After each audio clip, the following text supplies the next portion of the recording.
Hi guys, it's me, Chazza HD, and welcome to this race reaction for a very wet and at times wild 2020 Turkish Grand Prix. Great to see you guys here after yesterday and the just chaotic day it was in qualifying for this Grand Prix. And in the race, compared to, where people started the Grand Prix, it was definitely a topsy-turvy Grand Prix. It was never certain who was going to win, who was going to be on the podium, who was going to finish in the points even. It was definitely a good race. we'll probably talk about it later. I don't think this was a great race for me anyway. There was long stretches where there wasn't really that much happening.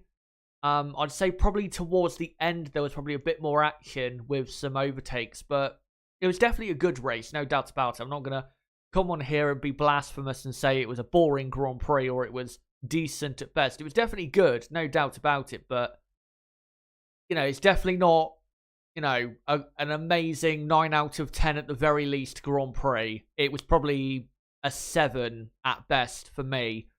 But yeah, definitely a lot to talk about for most of the teams, and definitely, as we saw in qualifying yesterday, some very surprising results from the Grand Prix. Now, if you have not been watching at all this weekend, the Turkish Grand Prix, and you're just tuning in now, what you're about to see is going to look mental compared to what you probably would have expected to happen for this Grand Prix. The qualifying yesterday, of course, Lance Stroll got pole position, Sergio Perez third, Racing Point looked like they had the best car in qualifying. Mercedes were only 6th and 9th. And this is what happened in today's Grand Prix.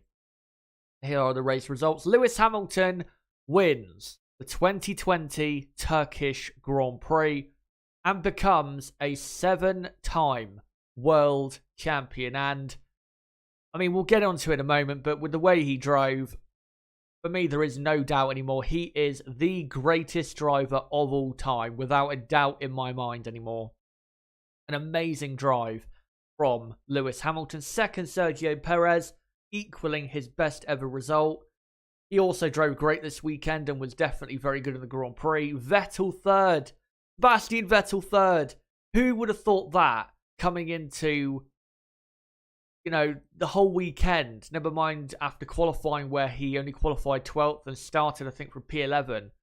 An amazing drive from him, and it could have been second. You can see there he was only 0.3 of a second off Sergio Perez at the very end. So great drive from Vettel. Charles Leclerc fourth, also great drive from him. Third and fourth for Ferrari.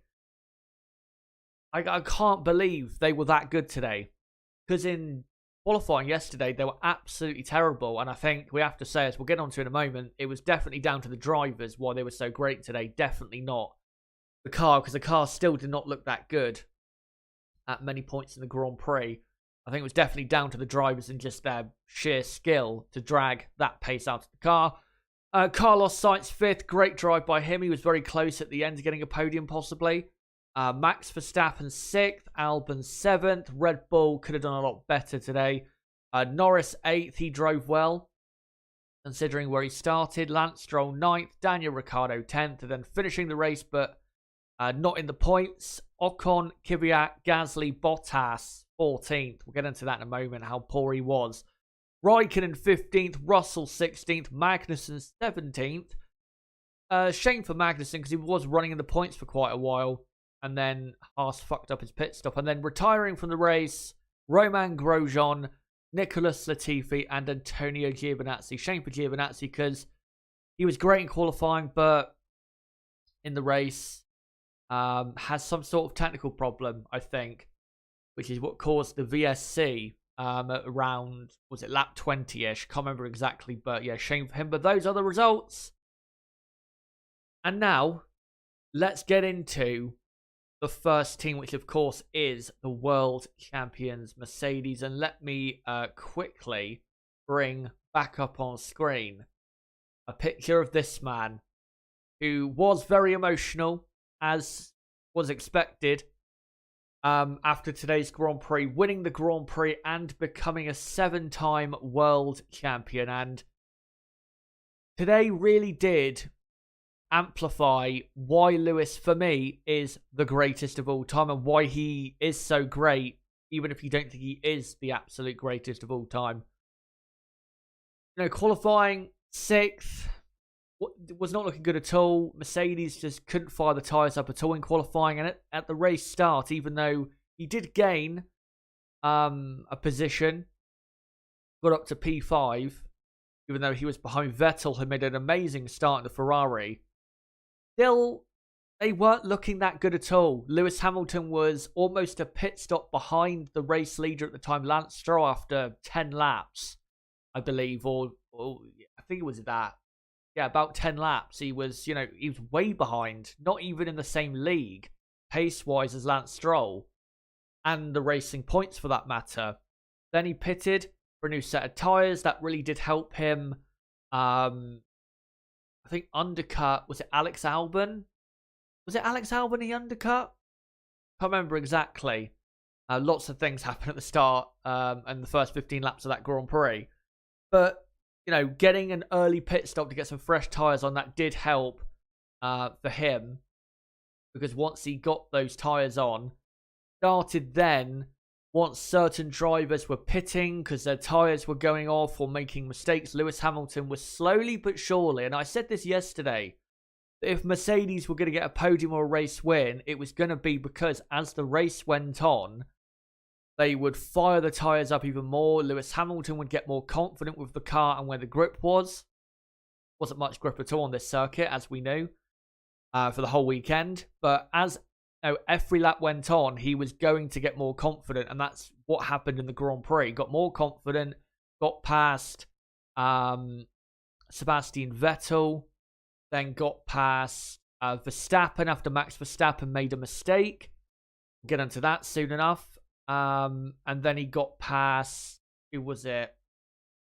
And then got past Sergio Perez after Lance Stroll pitted. So when he passed Perez, that was for the Grand Prix victory. And DRS did help. But I think Lewis Hamilton was always going to make that overtake stick because he had a lot more grip at the time and was driving a lot better than Sergio Perez, who still drove well to Sergio Perez, but Hamilton was just, once Lance Stroll pitted for, I think it was the second time, Lewis Hamilton was in a completely different zone. He was on another planet to everyone else. He was, you saw at the end there, 31 seconds clear of Sergio Perez. And at one point, after, I think even after 20 or so laps, he was not even that close to Sergio Perez, who was clearly ahead of him. He was maybe, 6 or 7 seconds behind at one point of Sergio Perez. And then he goes and passes him, and then not only passes him, but pulls out a half a minute lead over Perez. And how he was able to be that quick on tyres that were, not really suitable for the track condition. And he basically grinded the tyre condition down to a slick tyre, which is an old trick that was used back in the groove tyre days, where you could, back then when you're on inters, the track was drying up, but you wanted to stay out to be cautious and not to go for a risky move onto, going to dry tyres. What you would do back in the day when we had groove tyres is keep the intermediate on and basically turn it into a slick tyre. And of course, a slick tyre back then was a lot more grippy than a groove tyre. That's essentially what Lewis Hamilton did. Of course, we don't have grooved dry tyres anymore, but with the way the track condition was, it just wasn't, I guess, good enough condition to be safe enough to put dry tyres on and to be quick enough. And having the, the tyre warm-up they had in the Inters that had been on since, lap 8? By the time he got to the end of the Grand Prix, he did, about 50 laps on the intermediate tyres that he put on after his first pit stop. And again, just the pace he had on those tyres was absolutely incredible. He was on another planet. absolute another planet, and for me was easily the driver of the day. I did not think, after qualifying, I did not think he would win the race. I thought maybe he'd end up third and on the podium because he was, consistent enough to get into that position, but I did not think he would do what he did today, which is eventually get into the lead by just after half race distance and then completely obliterate everyone and lap his teammate.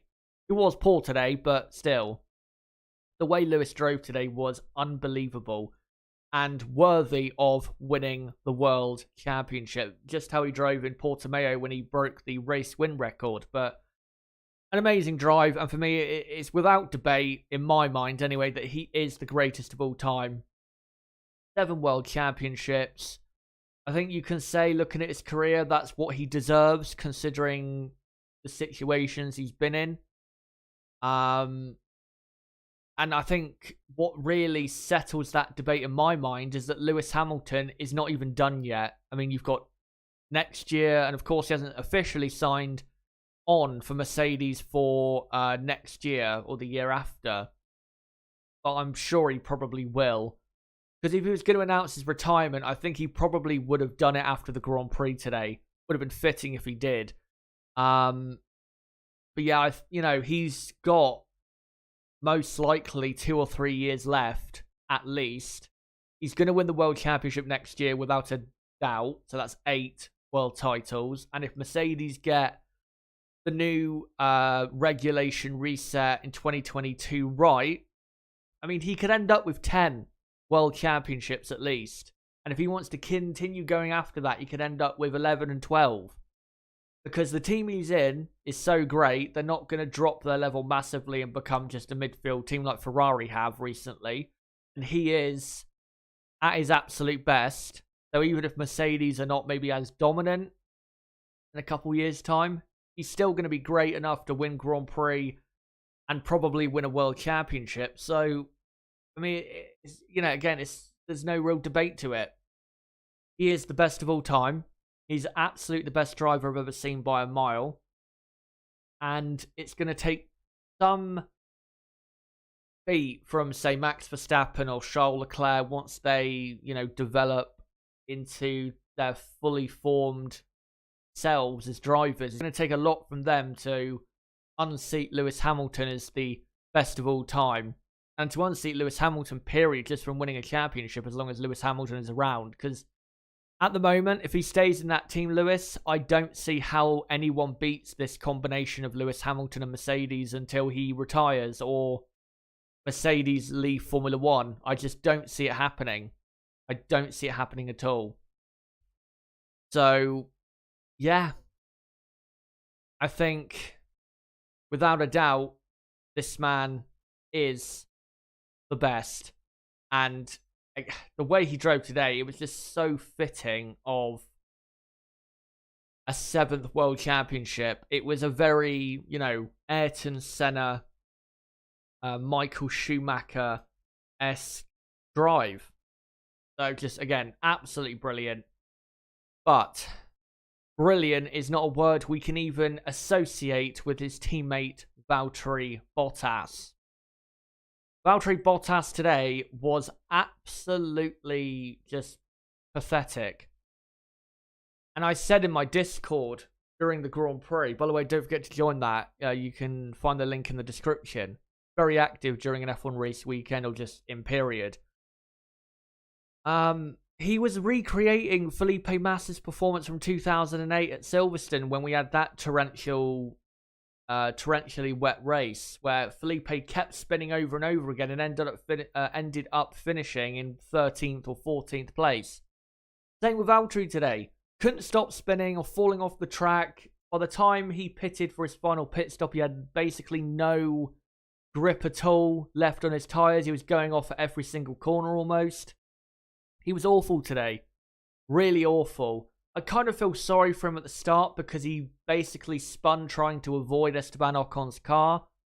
But after that, he had no real excuse to be, crashing into Ocon later on the first lap and then spinning and falling off the track the amount of times he did. And the thing is, he wasn't even that quick.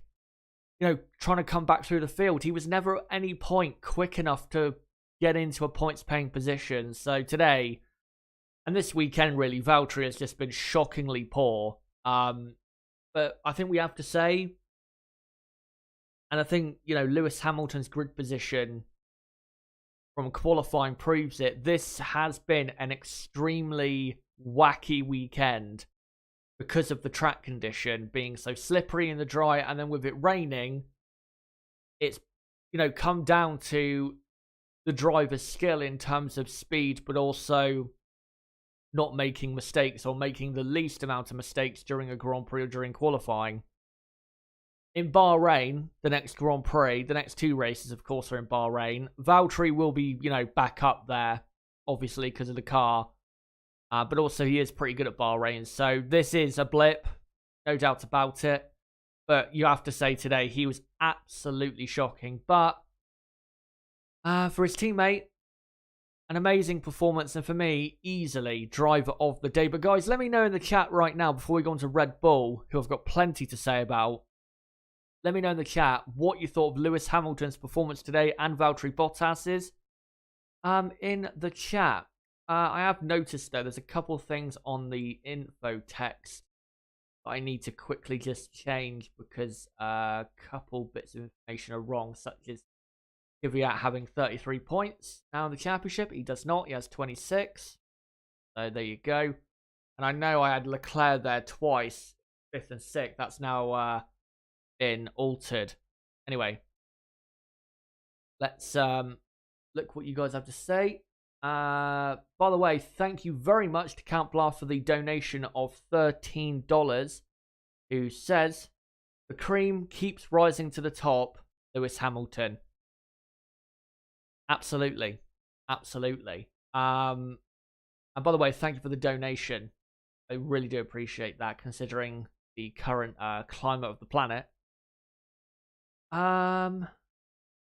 Bottas was abysmal. Second worst driver today. That's from Jordi. Yeah, he was. Jordi says Latifi was the worst. We'll get onto that later, because I thought his performance today was hilariously bad. Yeah, Bottas was horrible today. Let's have a look. The comments here quick. Crystal Racing. Lewis driver of the day. Half a minute ahead of Perez in 30 laps. And, on average, that's a second a lap. And after qualifying, you would not have thought that possible. In a normal race weekend, you would have been like, that's to be expected. That's, Lewis Hamilton versus Sergio Perez, but also a Mercedes versus a Racing Point. But considering how qualifying went and how the first few laps went, no one, if you had asked anyone after, say, 10 or 15 laps, or not even asked them, if you told them Lewis Hamilton is going to win the race by half a minute from Sergio Perez, they would have said, Lewis is great, but he's not that great. But then he goes and does it anyway. So, yeah, just an amazing performance by him.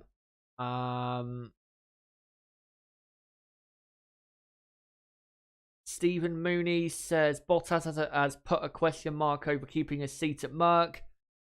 We always get this, though, don't we, with Bottas, where he puts in a performance where you think, why do Mercedes even bother having him in the team? But then he'll go and out-qualify Lewis Hamilton at, say, the next Grand Prix, and then prove why he is in that car. And I think Valtteri does deserve to be in the car, let's be honest. This season hasn't been... It's not been a good season for Valtteri, considering how quick the car is, and that he hasn't really been able to be close to Hamilton this season. But if you look at certainly qualifying, in terms of his speed, Valtteri is definitely good enough to be in that car. He's given Lewis Hamilton a run for his money at plenty of races this season. Of course, getting pole at Austria, Silverstone, the Nürburgring, Imola. And even at races where Hamilton got pole ahead of Bottas, Bottas pushed Lewis very, very close to get those poles, such as Hungary, Portimao. Where else? There's a couple others. I think Mugello as well. He pushed Lewis close-ish there. So, yeah, I think Valtteri does deserve definitely to be in the team, but he just has these performances occasionally where you just think, why did the team even bother putting him in the car?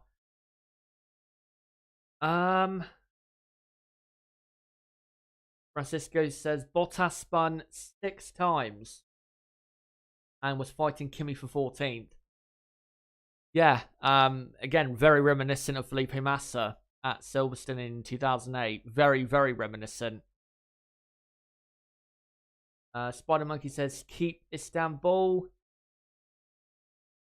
They need to improve the condition of the track, though. They've got to, because, look, yeah, this weekend, first time back in 9 years, and no one knew what to expect, and maybe you could give that as an excuse that, we haven't been back here in 9 years, and no one really knew how the track surface was going to play for the drivers and teams. But if this is going to become, again, a permanent feature on the calendar, they've got to sort out the track surface, because even in practice, it was undrivable at times for certain cars. And I don't think you can say that's down to the drivers not being good enough, or the team, the teams not having good enough cars to grip up. I think it is just the racetrack was just so slippery. And I have to say, the track surface was not good enough, definitely in not good enough condition this weekend. And I think in hindsight, if they had known how slippery the track would be, I think in hindsight they would have never even hosted a Grand Prix here, which of course would have been a shame. And yeah, we got a very exciting weekend, but they've got to improve the track condition, because we can't have this every single year. If it comes back, here for next year and the year after, can't have this every year, because again, even in the dry, it's basically like a wet racetrack. Warwick Bull, Vietnam has been cancelled for 2021. Why? I don't know, to be honest, the real reason. I think it might be to do with either COVID or money. Let me just have a quick Google search. I saw that it, got took off the calendar, but I didn't actually see what the reason was.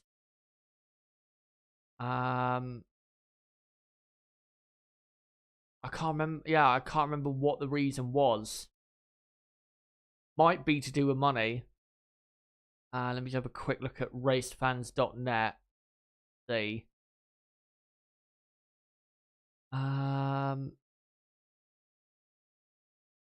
Yeah, obviously the race was postponed and cancelled due to the pandemic. However, the new doubt over its future is believed to stem from the recent arrest of Hanoi People's Committee chairman. I'm not even going to pronounce that name because I'll get it wrong. Who was closely involved in the running of the race. So it's something political. Yeah, it's a shame that Vietnam don't get their race, but if you look at the racetrack they've got, you race it on the F1 game, you'll see that yeah, it's not a good track at all. But thank God we're not racing there, because it's a horrible racetrack. Anyway, I think we'll move on from Mercedes and go on to Red Bull, who I think today absolutely bottled it. They had, probably for the duration of not just the race, but the entire weekend, the best car. And they bottled it. They bottled pole position with Verstappen. They bottled the race win, not just with Max Verstappen, but you could probably argue as well Alex Albon, who at one point was looking like he could maybe win the Grand Prix. He had very good pace around mid-race distance.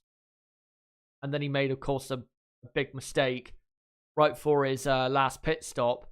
I think Albon, by the way, I thought he drove very well today. And I thought he showed that he's, in terms of skill, he's definitely not as bad as maybe sometimes we think he is. But I think it's just with him, consistency and getting that out of him that is probably the problem. I thought he was good in qualifying, but in the race today, again, making a critical mistake was not a good thing, but the pace was a bit better than it normally is. But yeah, overall for Red Bull this weekend, they've just completely bottled it. They should have been running away with this Grand Prix, If Max had got pole and started on the clean side of the grid, I think Max would have won the race today because he wouldn't have been held up in traffic, wouldn't have had to take unnecessary risks and all of that. And, I thought he probably would have won the race. I mean, he was very quick the entire weekend, and in the race, he was very, very quick. But I've got to say, Max Verstappen again proved today why he isn't quite yet ready to win a world championship. I think he is absolutely ready to compete for one, but I don't think he is ready to win one, because you saw today how Max was just, and I said it in my Discord, trying too hard during the race. Now, of course, everyone is trying hard. Everyone's trying as hard as they can. But what I mean by trying too hard is almost trying to push too hard too soon in overtaking certain cars, or just push hard, or, push way too hard too soon on his tyres, just in general. And I think you saw with the amount of mistakes he made today, the first one was the worst one. So obviously Sergio Perez was second at the time, Max Verstappen was third. Perez made a slight mistake right before that main DRS bit towards the end of the lap. And all Max had to do, really, once he was right in the slipstream, was continue to be right in the slipstream through that kink. And then as they headed uphill and then downhill again to that heavy braking zone, all he had to do was stay right behind him as they came over that crest. And then, at the very least, force Perez to go defensive and then try and, go on the wet line around the outside or go down the inside or something like that. That's all he had to do, really. But instead, was just extremely silly in what he did. So, Perez, of course, was going to cut off the inside of that kink on that straight because he wanted to stay ahead. He has every right to do that. And Max, tried to almost get up into a position where he would have that inside line down for the braking zone by going over to the left. But in going over to the left, went off the track and spun off and flat spotted his tyres bad enough to pit. And that basically put him out of contention. Again, why did he feel the need to do that? It was so unnecessary. Even if, he didn't get that ideal inside line, just have a go around the outside or try and do a switchback on the exit of the corner and then try and get a run in the next couple corners where we know you can make a move. I don't understand why he didn't just try and, wait until he got right in the slipstream as they headed down to that braking zone instead of trying to, get the move done almost as soon as possible. It was just a very silly and stupid move from Max Verstappen. Very, very stupid. And it really started from there. And then a couple times went off at the final corner by just simply applying too much throttle. And I remember at one point he complained that as soon as he applied too much throttle that the steering wheel was, just jumping out of his hands, I think he said. When you apply too much throttle in those conditions, that's what's going to happen. It's going to be extremely hard to control the car, especially when the last corner was completely waterlogged at times. But yeah, just again, trying too hard, pushing too hard, too soon, being too aggressive, obviously being a bit upset that he, made that mistake earlier on and trying to make his way back through the field and just, again, making silly errors. And then, of course, spinning behind Alex Albon towards the end as well. Just after Kimi Räikkönen spun, who they were lapping at the time. Again, it was just, he had the pace. He absolutely had the pace this weekend and in the Grand Prix to become the victor of this Grand Prix. But was trying to, get past people too quickly. Was just not thinking clearly and carefully during this Grand Prix. Just way too over the top for me. And that is what is, I think, let's say next year somehow Red Bull have a car good enough to compete with Mercedes, and Max Verstappen does compete for the championship by some miracle, that is what it's going to cost him in a battle against a Lewis Hamilton. That just, impatient nature. And of course, all drivers are impatient. They have to be. They're racing drivers. But sometimes you just need to, sit back and plan your attack in terms of making a move past a driver. Or when it comes to looking after your tyres, just, sit back for a few laps and just look after them.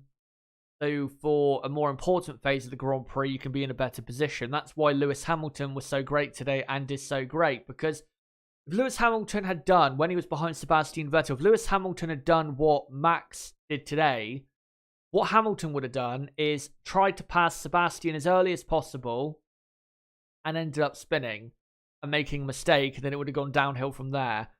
Instead, what Lewis did was he tried to make a move a couple times, realised that he couldn't quite get it done.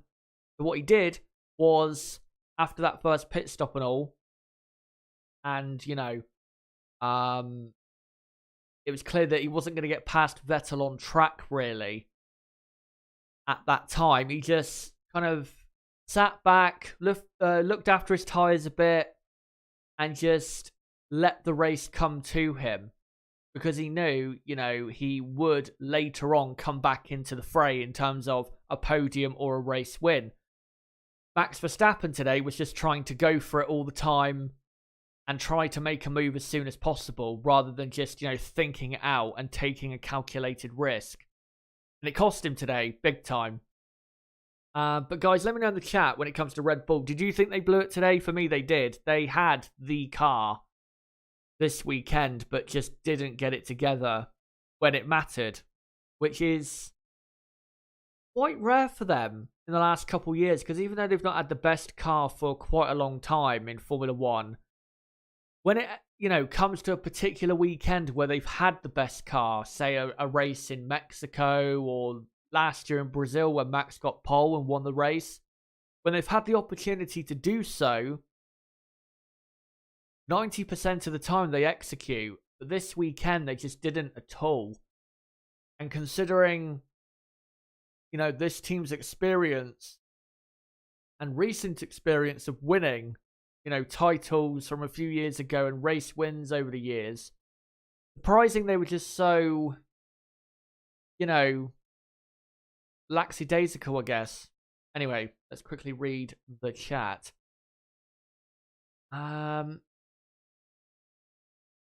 Crystal Racing says, I think Max is getting impatient with Red Bull's deficit to Merc and got very angry with losing pole yesterday when he spent so much time behind Kimi.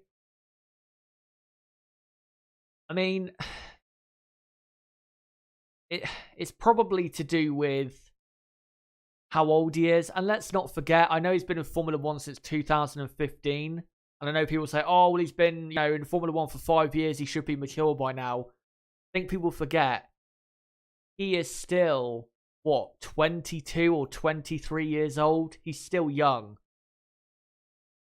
I'm 22 years old and I'm still immature as fuck.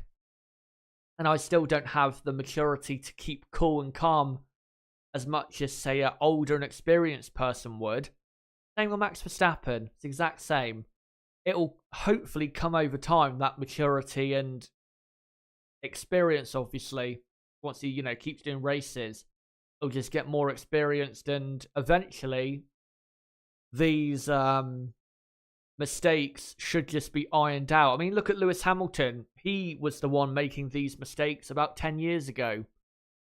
Now look at him. He is basically unbeatable. So it will, once he gets older, he should be cutting these mistakes out. If he gets, in 3 or 4 years' time and he's still doing the same stuff, I'll be a bit worried, because Max does have the potential to be winning 3, 4, 5 championships, I think. And I'd be very disappointed if he ended up winning as many as, say, a Fernando Alonso, because I think Max is a lot better than that. Right, let's read some more comments quick. Agreed. Is Crystal Racing agreeing with me about Red Bull and saying Red Bull have been poor since Silverstone? To be honest, Red Bull have been poor the entire season, really. There's only been a couple races where they've actually separated themselves from the midfield. And I've said this time and time again, that car is not, at a normal Grand Prix, it's not a front-running car. It's an upper midfield car that Max Verstappen is making look like a front-running car because the car is designed acutely towards him. And, when it comes to developments, they all go on Max's car way before they go on Alex Albon's car. And that's the case this weekend where Max had certain upgrades on his car that Alex did not have. So, yeah. Max has been making Red Bull look a lot better than they actually have been. That Red Bull car has not been that good at all. It's not stable at the rear end, as we know. The Honda power unit is not, in terms of power output, it's not bad, but it's not good in comparison to Renault, say. Yeah, for me, it's been a very disappointing season for Red Bull. Not for Max Verstappen. I think he's done the absolute best he could most of the time with the car he has been given. But Red Bull, I think, have been very disappointing this season.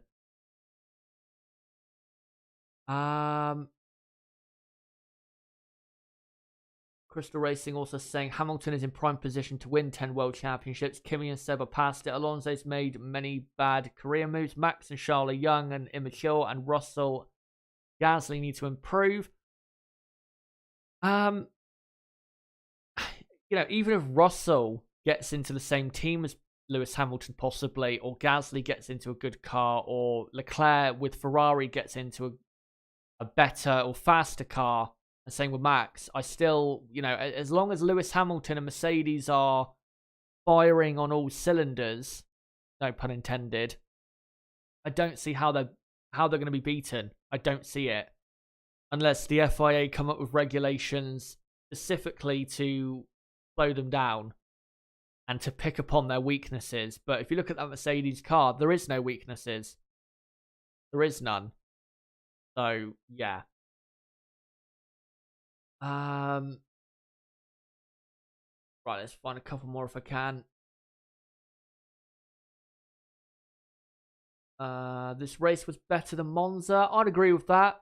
I don't think the Italian Grand Prix was that good of a race, to be honest. I mean, it was emotional, very emotional for me, and very emotional for everyone with Gasly winning. And it was an amazing result.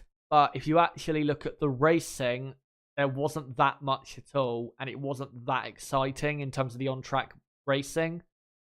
It wasn't a bad race, the Italian Grand Prix, but it definitely was not as good as this Grand Prix today, and I wouldn't even put the Italian Grand Prix in my top 5 races of the season. I think the reason people thought it was so great is because of the result, not the actual racing on track.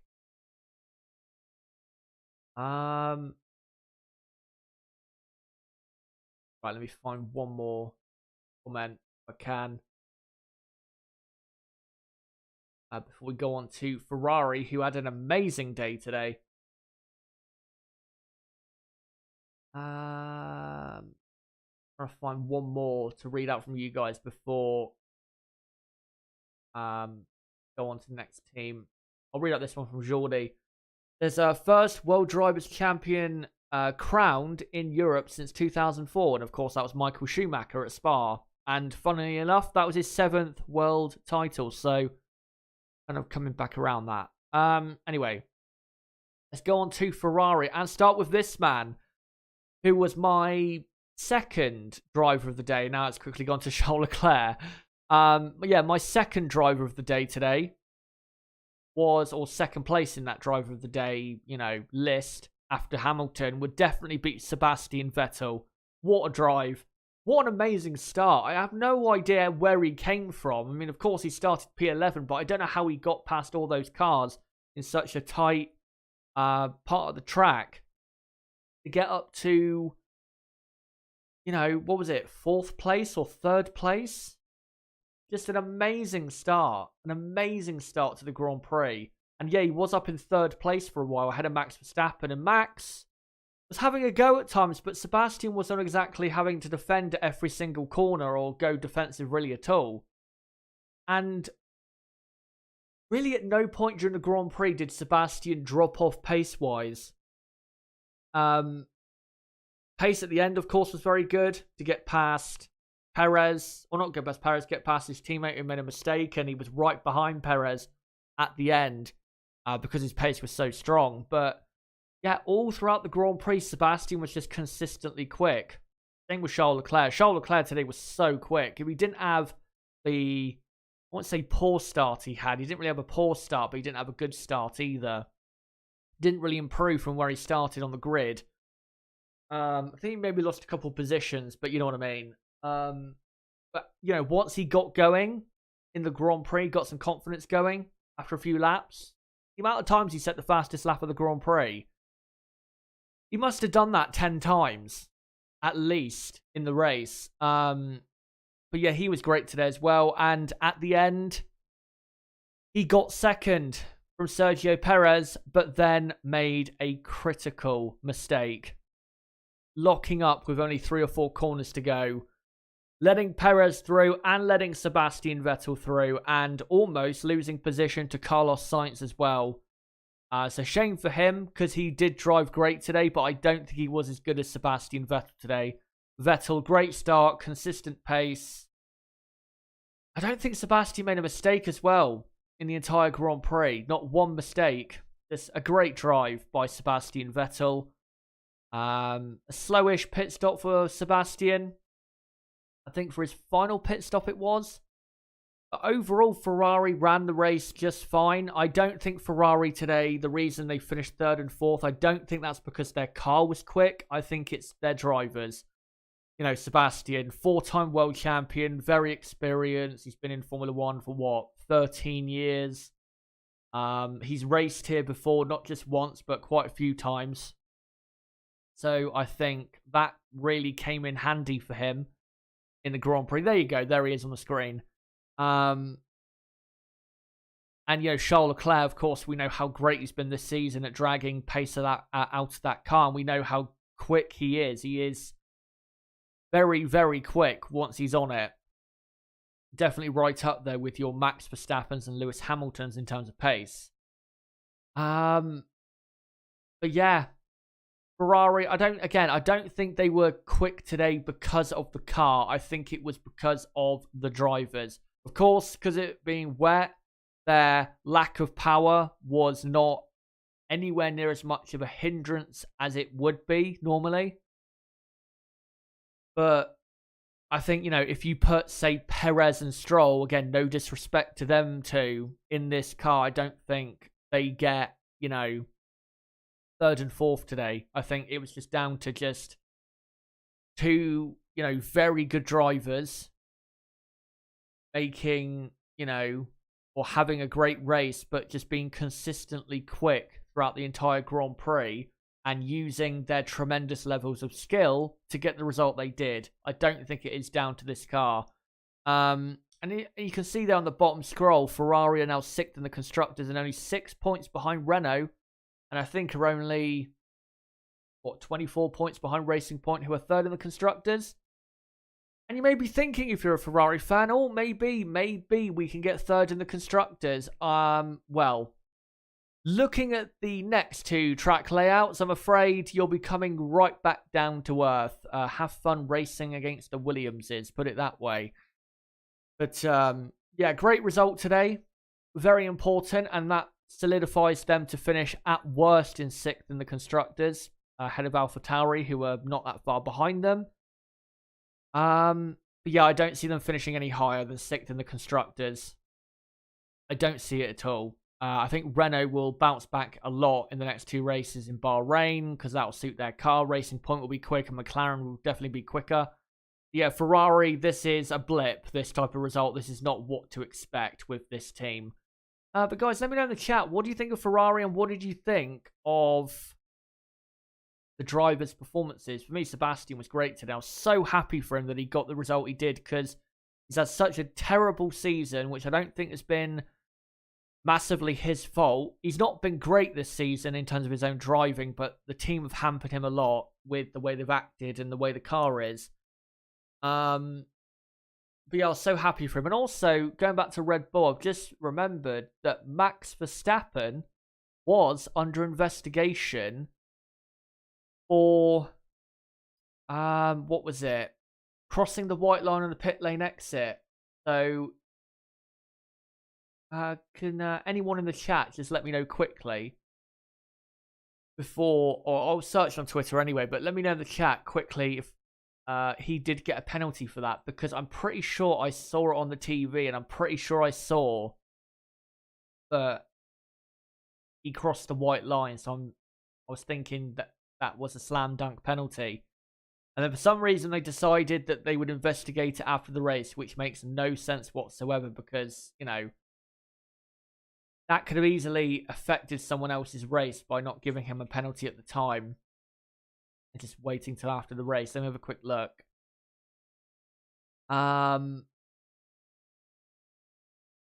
Right, so no further action for Verstappen allegedly crossing the white line at pit exit. Is it really an allegation? Looked quite clear to me. Based on footage, the stewards say they are unable to find conclusive evidence that demonstrates beyond a reasonable doubt that he wholly crossed it.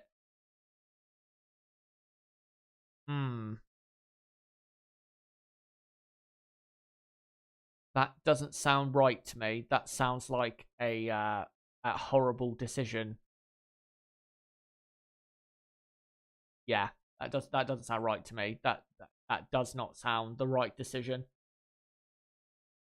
Because if you look back, and you can go back and watch the race whenever, it looked to me like he crossed the line. It wasn't, you know, a clear cut, but it looked to me like he did. I'll have to look back at it, but I thought he did. Yeah. Crystal Racing saying Michael Massey has been shocking again. Started Q2 whilst the tractor was still clearing Grosjean's car. It wasn't Grosjean's car, it was Latifi's car. But yeah, that was really bad doing that. And then, you know, being so overcautious, you know, throwing out virtual safety cars and safety cars for every car parked on track, off the track, but then continuing or starting a session with a tractor out on circuit. You know, that just doesn't make any sense. But, you know, he has completely destroyed any hope I had in consistency from the stewards when it comes to just everything, really. I mean, track limits and all of that were poor in terms of the use of the rules against people clearly going off the track to gain an advantage were really poor last year. Yes, they've improved on that this year, but too little too late. They don't punish jump starts, even though a jump start is what it says. It's a jump start. If you move before the lights, you have jumped the start, and you should get a penalty. There's no, oh, well, he didn't gain any position, so he's fine. Or, oh, well, he didn't move that much. No. He, you know, if you move before the lights and then stop again, it doesn't matter. That is a penalty. That's what a jump start is. In, you know, the 100-meter final for an Olympic race, if Usain Bolt jumped the start but then stopped again, they wouldn't say, oh, well, he stopped, so we'll let him go. No, they would disqualify him from the race immediately. I'm not saying a driver should be disqualified from the race, but you get my point. They should be penalised. That is just complete bullshit. And then that, you know, let's say he did clearly cross the white line. Why are you not punishing that? Why? That's a pretty big safety issue. You're not allowed to cross the white line on the pit lane exit. That rule's been around for so long. It's been around before I was born, I think. Yeah, that's just complete rubbish. Let's have a look and see if there's see any other comments here. Sebastian's saying, I don't think people realise how good Leclerc was today. He was 25 seconds behind Sainz in 9th place after 15 laps and was quicker than Max in the last half of the race. Just a shame on the last lap. It was a shame, but it was his mistake. Has only himself to blame for that. But yeah, he was very quick today. Very quick. Shame about the grid position. If he started in the top 10, he could have won today. He really could have won.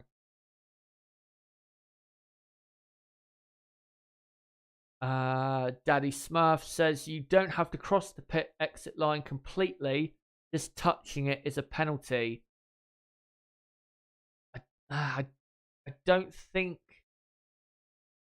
I'll have to read up on it, but I thought it was if any part of your car or the tyre goes over the white line. Doesn't have to be the entire tyre.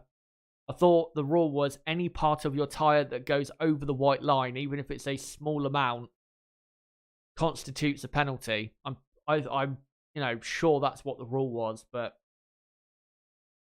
I guess there's new rules now. Warwick Bull saying, seeing Vettel hold up Hamilton was like watching in a parallel world, parallel universe. Yeah, it was a nice throwback. Not that we'll ever see it again. Movo Clan. Is it weird that Seb never spinned? A bit. Right, let me find one final comment, then we'll get to that epic fight for third in the Constructors between McLaren, Renault, and Racing Point. And boy, did the standings, as we'll get onto later, did they change around a lot critically in that fight. Let me find one final one quickly.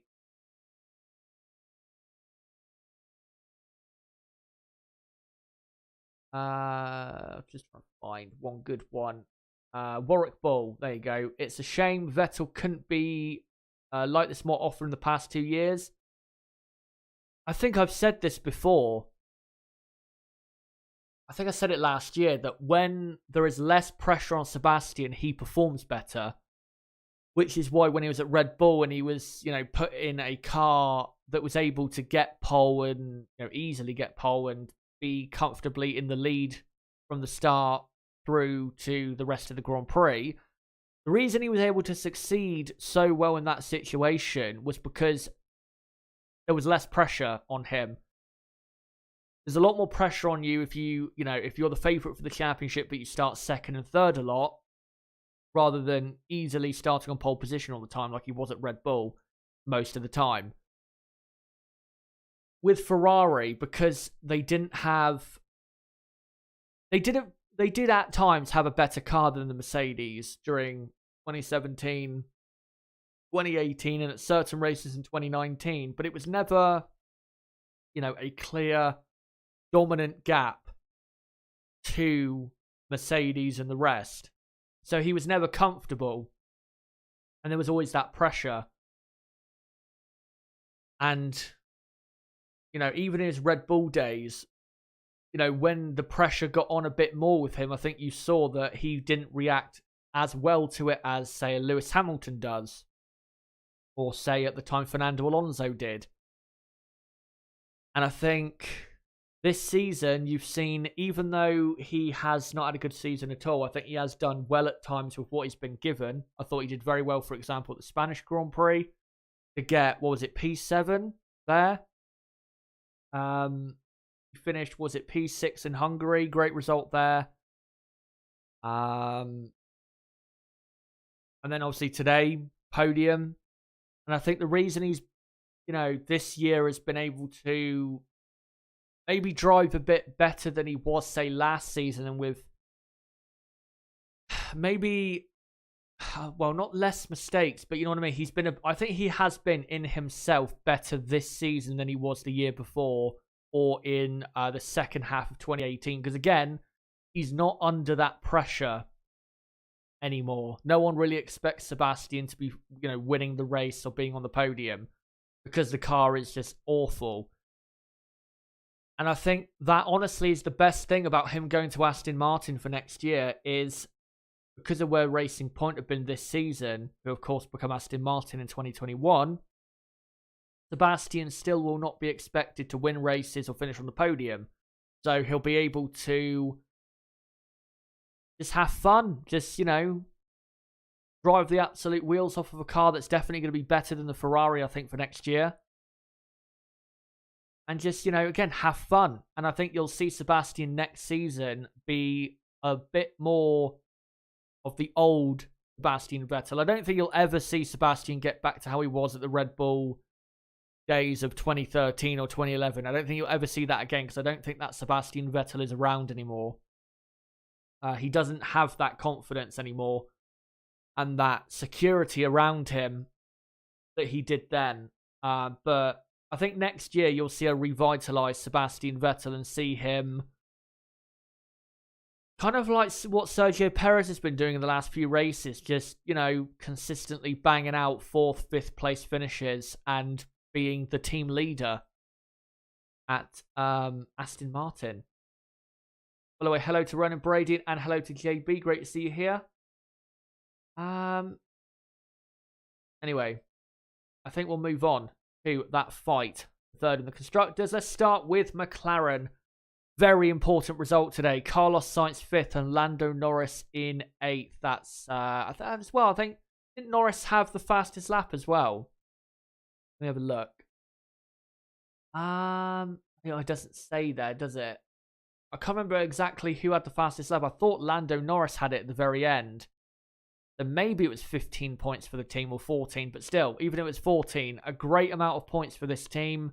Very important for them. They had to get that result, because after qualifying and after they were both dropped back on the grid for infringements, it looked really bad for McLaren. It looked really bad with Racing Point 1st and 3rd on the grid and Renault 5th and 7th. It looked really bad for this team and looked like if they couldn't turn it around in this race, that they would surrender any real ground in that fight for 3rd in the Constructors. But great drive from Carlos Sainz to get 5th. Was consistently quick the entire Grand Prix. Very close to a podium. If there was a few more laps, he probably would have been able to get one. Whether he would have got one or not is a completely different matter. But he was very good today, and again proved why, when his car's working and he hasn't got that bad luck coming back to bite him with reliability or unreliability, he is definitely one of the top few drivers on the grid and has been for the last year and a half or so.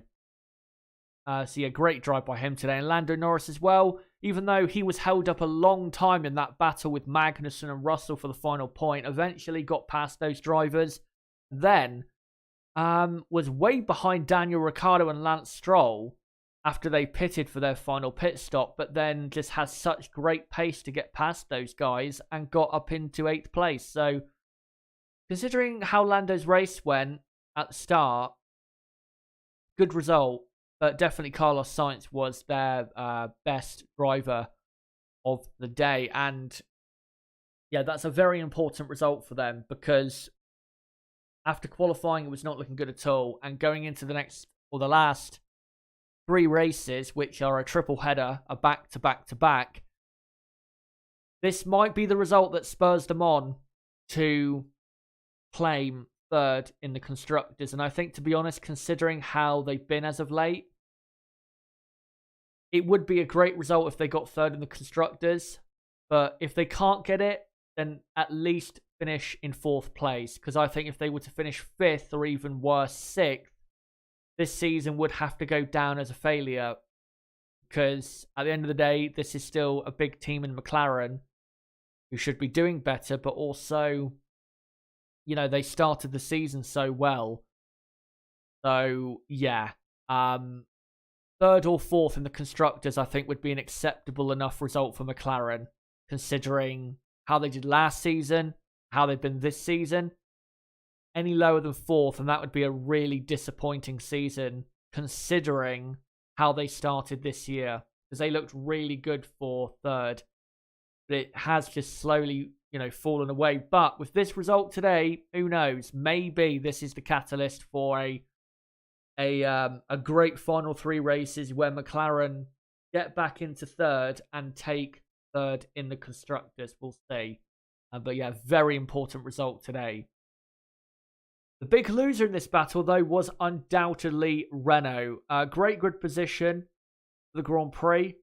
Esteban Ocon, the man on screen, fantastic start. Sadly got took out by his teammate, which I don't think really Ricciardo could have done anything about. He had Lewis Hamilton on the inside of him. He couldn't really go any further to his left. And Ocon, I think, didn't really know Lewis Hamilton was there, so it was kind of 3 wide into turn 1, and there was always going to be contact.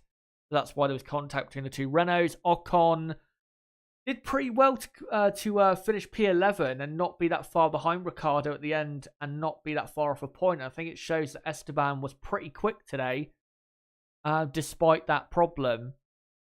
But yeah, it's a shame for him. And then Daniel Ricciardo, just a shame for him because I thought he drove well today, Daniel. And he was at one point in a promising position. I think he was in, 5th or 6th place at one time before his final pit stop. But then the Renault just didn't have any pace. And he fell back and only picked up a single point.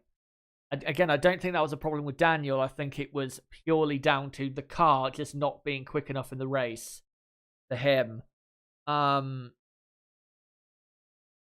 Qualifying, I guess, was a surprising result then for this team because in the race, they weren't that quick. I think in the race, you'd have to say they probably had the 5th best car in the Grand Prix. Maybe the 6th best car in the Grand Prix. Yeah, not a good day at all for Renault. Only, picking up 1 point. And they were 3rd, of course, in the Constructors coming into this Grand Prix. So, yeah, not good at all. But next 2 races in Bahrain, 2 power circuits.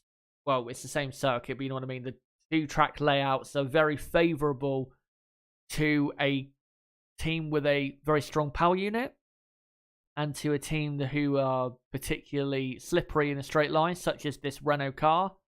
So I'm expecting Renault to bounce back big time in Bahrain, and they've got to. If Renault are to finish 3rd in the Constructors, it will be, for me, entirely dependent on those races in Bahrain, because I don't see in Abu Dhabi them being the quickest midfield or the quickest team out of those 3. I think in Abu Dhabi it's most likely going to be Racing Point for that Grand Prix. But in the next 2 races in Bahrain, Renault should have the best overall package out of those 3 and should be getting the most amount of points from those 2 races. So if Renault don't get the most amount of points out of those 3 teams for those 2 races, then I think their chance is gone for 3rd in the Constructors. So they've got to be as clinical as possible if they're going to get that. And it's vitally important for them to finish 3rd in the Constructors. I think they are probably under the most pressure, I would say, to finish 3rd in the Constructors because they're a works team. But also, they were so disappointing last season. And now that they have such a great chance to get a much better Constructors result ahead of teams they probably should be beating with the car they have, I think Renault definitely are under the most pressure. So we'll see if they crack under that pressure in Bahrain. Hopefully not. Finally, out of that 3-team battle is Racing Point. Sergio Perez, 2nd in the Grand Prix today. He was great today. Didn't really put a foot wrong. I think he did spin at one point. Did he spin at one point in the Grand Prix? I thought he did. There were so many people who spun in the Grand Prix. I can't remember exactly, to be honest. But yeah, I thought he was great today. Very quick. Did well to still finish in 2nd and hold off Charles Leclerc, Sebastian Vettel and Carlos Sainz in the end. Looked after his tyres well, but that's not a surprise. That's Sergio Perez for you. Yeah, it's just a great weekend for Perez and showed why he is definitely the best driver at Racing Point. And, well, in an ideal situation, the driver lineup for next year at Aston Martin would be Vettel and Perez, which I think would be a pretty good lineup. You definitely get consistency out of that. But yeah, Perez today was great. And I really, really, really, really hope, and I pray to the gods, that this man gets in that Red Bull, because I think in the last few races especially, he has proven that he is absolutely good enough to be in the Red Bull. He is better than Alex Albon. That's not up for debate. For me, he is, without debate, better than Nico Hülkenberg, who's possibly up for getting that seat. And I don't see Alex Albon doing enough in the final 3 races to, deserve, keeping that drive. So, surely, Red Bull will come to their senses and give this man the chance he deserves at Red Bull, because he absolutely does deserve it. But yeah, great drive by Perez. Lance Stroll, though, I don't think Lance Stroll drove badly today. And I know he finished down in 9th place. I don't think he drove bad for him to, fall down and finish in 9th place. And here's why. So, obviously, led the race for a while. Was wearing out his tyres quicker than Perez, but that's not a surprise because Perez is a lot more experienced and he's always been good at looking after his tyres. So, again, not a big shock there. But I think the reason Stroll finished in 9th was simply because Racing Point pitted him. If Racing Point had left him out, I think Stroll would have finished on the podium today. Because the reason he was so slow when he pitted was because fresh intermediates on a track that is no longer getting... let me just try and think of what I'm trying to say so I don't get it wrong. And here he is on screen. As you can see, was in the lead for quite a while. Fresh intermediates on a track that is drying and on a track where rain is no longer falling will not work. You can only really put fresh inters on if there is rain still falling or if there is still quite a bit of water still on the track. Problem was, when he pitted, there was even a debate of who would take the risk to go for dry tyres. No one did in the end. But that is right there why Lance Stroll finished in 9th place, because he had no heat in his tyres, but also no grip because he was on fresh inters on a track that had no water on it really for the inters to clear. And that's why Lewis Hamilton and Sergio Perez were so quick in the end, because they had worn the tyres down into basically a slick tyre on what was mostly a dry track. Which is why Stroll fell back and finished in 9th place. Not because he was bad or too slow or made mistakes. It was because Racing Point, in hindsight, made a mistake in pitting him. Maybe they thought it was going to rain again. If it did rain again, Stroll would have come right back into the action and probably finish in the top 5. But, yeah, it was never going to work because it never rained again. And that's why his inters burned out, because there was no real water for him or for his tyres to clear. If you go back, for example, and watch the 2007 Chinese Grand Prix, of course, the famous Grand Prix where Lewis Hamilton burnt his tyres out and stopped on the entry to the pit lane. The reason Lewis Hamilton burnt his tyres out was because he left the same tyres on when he came to his pit stop. He didn't change his tyres. He left the same tyres on. And when he came out the pits and continued for a few laps, his pace was fine because it was still raining. Or no, not because it was still raining, because it was no longer raining and it was drying up slowly. But once it started raining, those grooves in the tyres weren't really there anymore. So they couldn't clear the water as well as, say, Raikkonen, who I think did change his tyres. I think he did. I might be getting that wrong in some facet, but I know Lewis Hamilton, the reason and that Grand Prix he destroyed his tyres was because he didn't change his tyres and then it rained again, and that's what completely finished him off. Same thing with Stroll here. If it did well, not same thing with Stroll, because obviously Stroll did change his tyres, but you know what I mean. A mistake made at the pit stop with certain expectations for the weather leading to the poor result. If Stroll had stayed out with there no longer being any rain for the rest of the race, Lance Stroll would have been fine. Because it didn't rain again, and he put fresh inters on, that's why his tyres burnt out. So there you go. But yeah, Racing Point, now third in the Constructors again. They're only 5 points clear of McLaren, though. So not that big of a lead. And there is still a lot of racing to come in Bahrain and Abu Dhabi. So not over yet, but it is looking good for this team. They just need to bang out a couple more great weekends and they should get it. But we'll see what happens in the final 3 races. But guys, let me know in the chat, what do you think of McLaren, Renault and Racing Point's Grand Prix weekend and what you thought of their race? Let's have a look at the chat quickly. Ronan Brady, which Bahrain race are you most looking forward to, Chaz? I would say the first one. I know people are saying, oh, well, the second one is like an oval race, but the problem is, with having DRS, I think that race is going to be a giant piss take. It's going to be way too many easy overtakes like we had in Portugal. I think the first one will be a better race. I'm looking forward to that more. Also, there's another reason why I'm looking forward to that race more. The first Bahrain race, which is in 2 weeks' time. The reason I'm looking forward to it is to do with content on the channel, which, by the way, make sure to stick around to the end to hear why.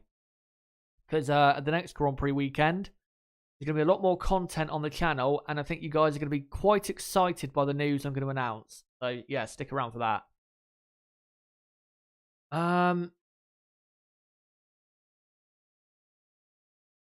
Ronan Brady also asks, do you think Red Bull are hesitating about Perez because of him and Ocon's relationship in 2017-18? I don't think that at all.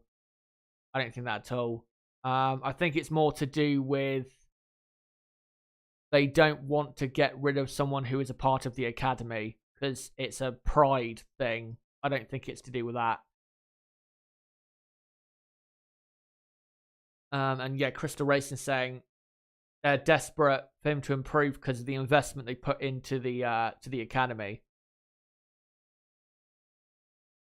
Right, let me find a few more comments here, and then we'll get on to the final few teams, and then we'll get into the standings for the drivers and constructors.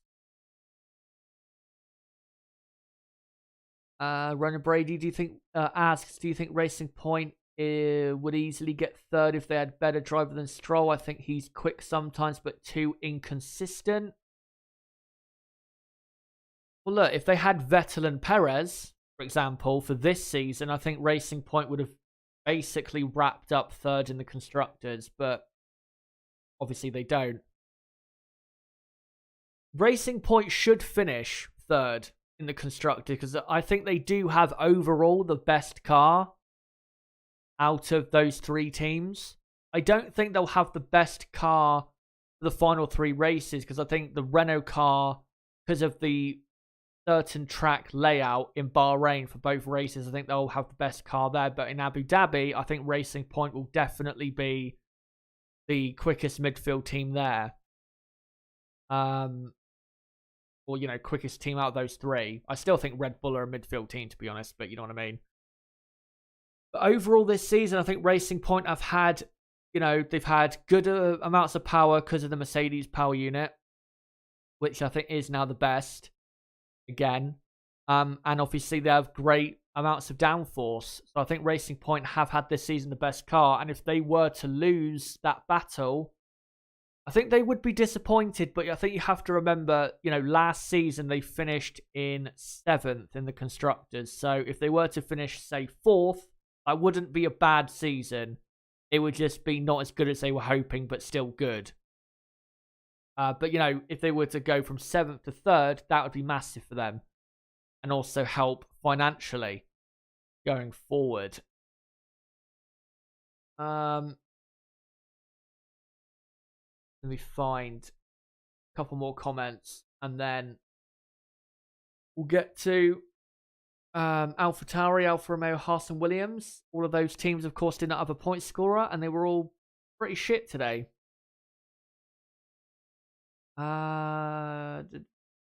find one final comment, then we'll get to the rest. Astro Stevo, let me just read this comment out. Let me just find it. Chazza, thoughts please. Ideal set of moves. Perez to Red Bull, Albon back to AlphaTauri, alongside Gasly, Kvyat to Haas, alongside Mick Schumacher. And he goes on to say that Albon deserves an F1 seat. I disagree. I don't think Alex is good enough for an F1 seat. I don't think he deserves one. I think in an ideal world, this is what my grid would be based on how it's gone so far for next year and who I think should go where. So, of course, Mercedes, Hamilton and Bottas. Ferrari, Leclerc and Sainz, that's already decided. Red Bull, for me, it should be Max Verstappen and Sergio Perez, because Perez would bring a lot of consistency and reliability and improve that team quite a bit. And then after that, you've got McLaren, of course, Ricciardo and Norris, Renault, Alonso and Ocon. Racing Point / Aston Martin, that's Vettel and Stroll. AlphaTauri, I would keep the same lineup of Gasly and Kvyat because I think they've worked well together in the last year and a half. And I think Daniel has been good in the races this season. The only problem has been qualifying. So I'd give him another season. Try and get that right. If he doesn't get it right, then, you know, feel free to get rid of him. But I think he deserves another season, to be honest. Then Alfa Romeo, Raikkonen and Giovinazzi. I'm happy with that. Haas F1, I would probably say, yeah, Mick Schumacher and I don't know. To be honest, I still think Kevin Magnussen should be on the grid. I think he's easily good enough to be on the grid. He's a lot quicker than people give him credit for. He's blisteringly quick in qualifying. When, you know, the car is not an absolute piece of shit like the Haas F1 car is currently. So, in an ideal world, it would be Magnussen and Mick Schumacher. I think that'd be a pretty good lineup for me. And then Williams, it would be Russell and Latifi. So, yeah, I think that, you know, that's what I would like it to be, but obviously that's not how it's probably going to be. Anyway, going to the rest of the teams. AlphaTauri were completely terrible today. And not just today, but this weekend. No pace, no hope. I don't know why they were so slow, though, because this car normally in wet conditions tends to have quite a lot of grip and tends to be even higher up the order than it is in the dry. So I don't get why they were so slow. But yeah, just no real pace. Fighting with Williams is completely shit. They were this weekend. Alfa Romeo, great qualifying, but the race was disappointing. Kimi Raikkonen, or spinning at one point during the race and finishing down in, what was it, 15th place. I think he definitely could have done better today, and Alfa Romeo could have done better today. And Antonio Giovinazzi, feel sorry for him because he had a car problem. And I thought he had a great weekend as well. But, you know, good weekend overall for Alfa Romeo. And I think we can still clearly see this team is improving a lot. And I'd say out of the midfield teams, I think this team is the one that is improving the quickest out of anyone. In terms of grip, I think this car is a lot better than people give it credit for. And as long as they get a good donkey in the back of it, I think this time next year, you'll see Alfa Romeo in a lot stronger position. RSF1, yeah, completely shit. Grosjean spinning a million times, retiring from the race. Magnussen 3 laps down in the end and having a pit stop problem. Shame for him, because he was looking quite good. He was in a points-paying position for quite a while and had a great start to the Grand Prix.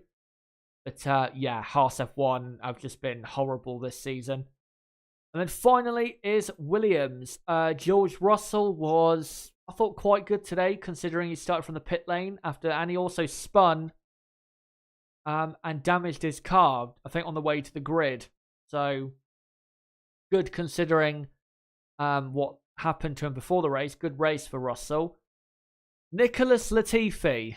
Wow. How shit was he today? How many times was he off the track and, you know, letting people through? And how slow was he? He was so slow. He was a lap behind basically when the race started. He was awful. he ended up basically being a million laps down. The amount of times I saw him letting cars through, I thought it was... At times I did think it was Russell, but it wasn't. It was just him over and over again. No idea how many times he was actually lapped. But it felt like an absolute million times. He was just awful today. Probably one of the worst performances I've ever seen.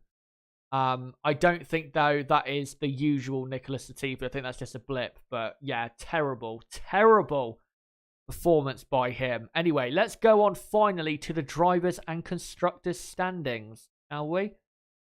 So, here are the drivers' standings after this Grand Prix. Lewis Hamilton, of course, is the champion of 2020. And is, 210, or not 210, 110 points clear of Bottas. Verstappen third, Perez fourth now. And again, Perez fourth in the championship, and he might not be on the grid next year. What a joke. Charles Leclerc fifth, Ricciardo sixth, and then Sainz, Norris, Albon, and Gasly for the rest of the top 10. And then rest of the field, Stroll in 11th, then Ocon, Vettel goes up to 13th, Kvyat 14th, Hulkenberg still in 15th, despite only doing really only 2 races this season. And then Raikkonen, Giovinazzi, Grosjean, Magnussen, Latifi, and Russell. But here are the constructors' standings. The Mercedes, of course, won the constructors' title 2 weeks ago at Imola. Look how far clear they are, almost 300 points, and they're going to end up probably 300 points clear at the end of the year. Red Bull second, Racing Point now third, 5 points clear of McLaren, and Renault, you can see, have lost a lot of ground. Renault now 18 points behind, so you can see why I said earlier Renault have got to be clinical and bang out 2 great results in Bahrain where they should have a good car to get right back into that fight. Then Ferrari only 6 points behind Renault, but again, because of the next 2 track layouts, I think Ferrari are not going to add to that 130 points in the next couple of races. AlphaTauri 7th, Alfa Romeo 8th, Haas 9th, and Williams in 10th. Now, let me quickly read out some final comments, and then I'll announce to you guys the content coming up on the channel for the next couple of weeks. And please, again, stick around, because I do want you guys to listen to what the schedule is, and also listen to my, I guess, announcement of what I'll be doing for the Bahrain Grand Prix weekend, so you guys can know and be along for certain streams and whatnot. So let me just have a quick look at the chat. Nikki, both Williams started on Inters from the pits in the slowest car. What do you expect? Well, I didn't expect a points finish, but I didn't expect Nicholas Latifi to be, in Formula 3 rather than Formula 1. Put it that way.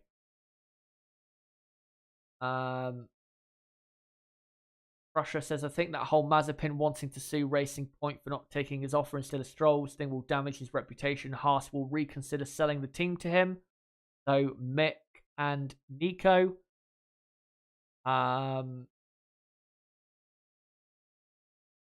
Brady, what do you make of the 2021 calendar? I think it's unrealistic with COVID around. Well, there is apparently a vaccine now around. I know in this country there's talk of a vaccine getting used at the start of next month, which is, maybe that's unrealistic, but if it does happen, then and what they say is true about immunity and all of that, then we should have, by this time next year, we should be back to normal, to be honest, in terms of social distancing and mask wearing and all of that. I know, I think the calendar, I think it'll go ahead as it is, because, when they had to cancel a load of races, it's because the particular, promoters of the track, they didn't know really how to hold a Grand Prix at that particular time, given the time, period of COVID at that time. Now that a lot more is known about COVID, and we've seen lots of sporting events held, with, say, limited spectators or no spectators, I think now the blueprint has been set for holding races without spectators and it being COVID secure, in quotation marks, even though there is no such thing as COVID secure. Um, yeah, I think the calendar will go ahead just fine. I think the only race we may have to worry about is China and maybe Australia, but I think every other Grand Prix will be just fine. Because, you know, if they can't hold a race with a full amount of spectators, they'll just go ahead with no spectators, which is better than no race at all. But yeah, I think the calendar will be fine. Crystal Racing says, I pray that we never see Mazepin race an F1 car, but his dad is worth $7 billion, and a desperate team like Haas will probably be turned into Team Russia. Yeah, most likely.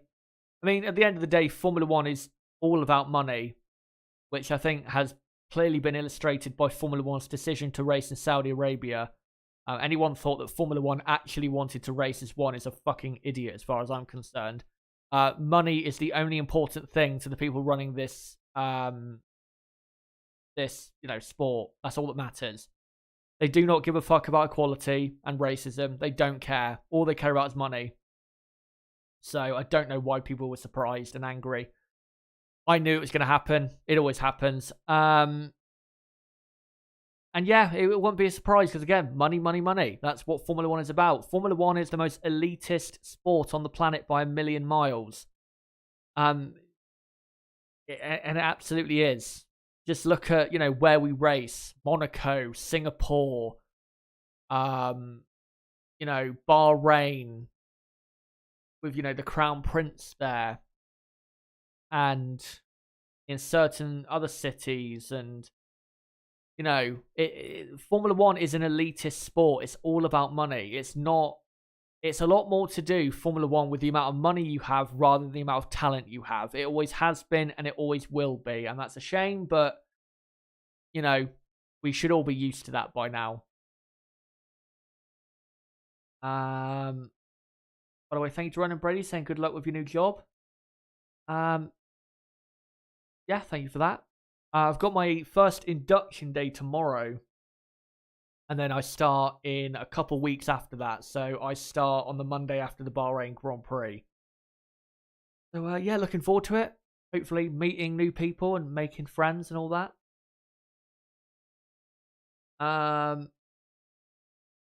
Let me find one final comment and I'll announce what I'm going to announce.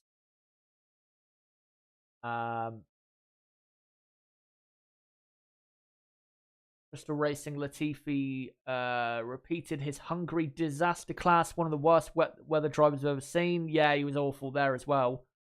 Then again, he did get a puncture, which wasn't really caused by... Well, it actually was caused by the team, but not him. But yeah. Yeah. Anyway, let me get into the content for the next couple of weeks. So, obviously, this stream will be done in a few minutes. The next recorded video will be out on Friday, which will be a weekend review of the Turkish Grand Prix, just like the one for the last 3 races. By the way, if you've not seen those particular videos, make sure to go on the channel and check them out.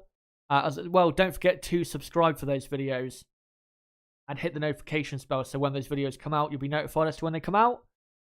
So yeah, that video will come out on Friday. There's a video I'm working on, a recorded video, a longer term recorded video I'm working on, that might come out the week of the Bahrain Grand Prix, say a couple days before the weekend starts or a day before the weekend starts. I don't know if it will yet though.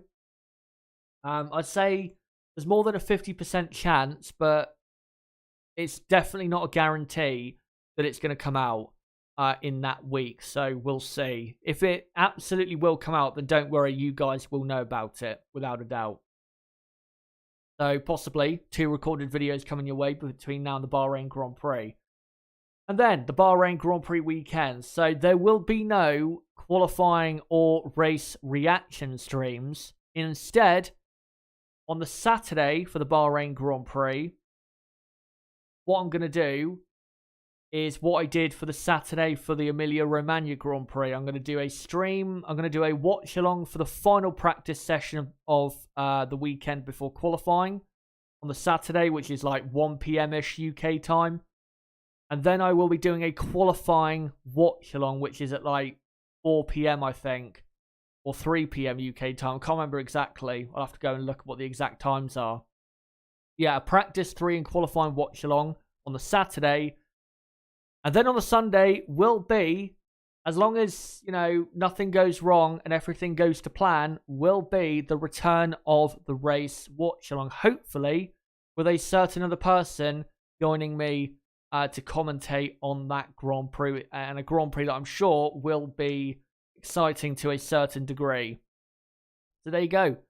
Qualifying and race watch along coming your way, and a practice 3 watch along as well. Well, I can just, you know, chat shit for an hour, and just chat to you guys whilst cars go out on track and do some laps.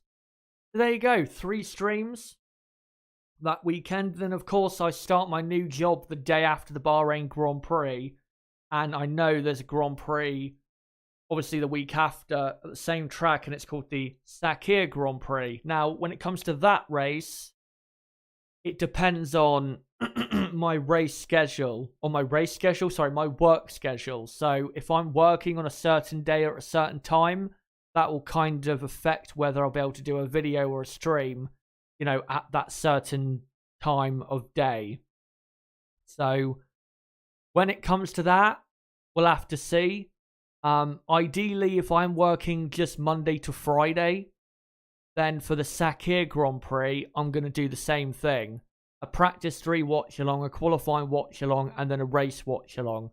But again, until I know my schedule for work, I can't know, you know, for the second Bahrain race, what I'm exactly going to be able to do until I get that scheduled. Hopefully, I should get it tomorrow. I'll be able to let you guys know in a week or two, you know, what's going to happen. But definitely, as long as everything, you know, works and goes to plan, in 2 weeks, practice 3 watch along, qualifying watch along, and a race watch along for the 2020 Bahrain Grand Prix. So there you go. Hopefully you guys will enjoy that and be along for that in 2 weeks' time. But yeah, thank you guys for coming along for this stream and for the other stream yesterday. Really do appreciate it. And yeah, if you are new to the channel, don't forget to subscribe for the content on the channel that's already, you know, been made, and also for the content coming up, such as the race watch along and qualifying watch along for Bahrain, and the couple recorded videos hopefully between now and that race weekend getting underway. Bottom right of the screen, you can do it if I can speak English. Bottom right of the screen, you can subscribe to the channel. Also, go to my channel page and you can do it there and hit the notifications bell. Don't forget to hit the like button and share the hell out of this video all over the place. Twitter, Facebook, Instagram, absolutely everywhere. Comment down below what you thought of the Grand Prix weekend and what you thought of the Grand Prix and certain performances and overtakes and crashes and all that. Let me know in the comments. As well, don't forget to join my Discord, link below in the description. It's very active, to be honest, most of the time. The only time it's probably going to die down is when the season ends.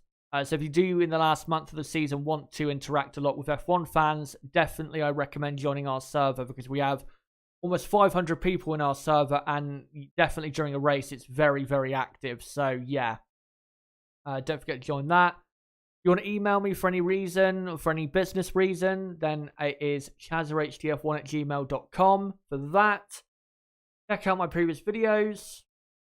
And there you go. That is the 2020 Turkish Grand Prix weekend. And guys, until my next recorded video, and until my next streams, my watch-alongs for the Bahrain Grand Prix, a very important Bahrain Grand Prix for the Constructors, it has been me, ChazerHD. Goodbye.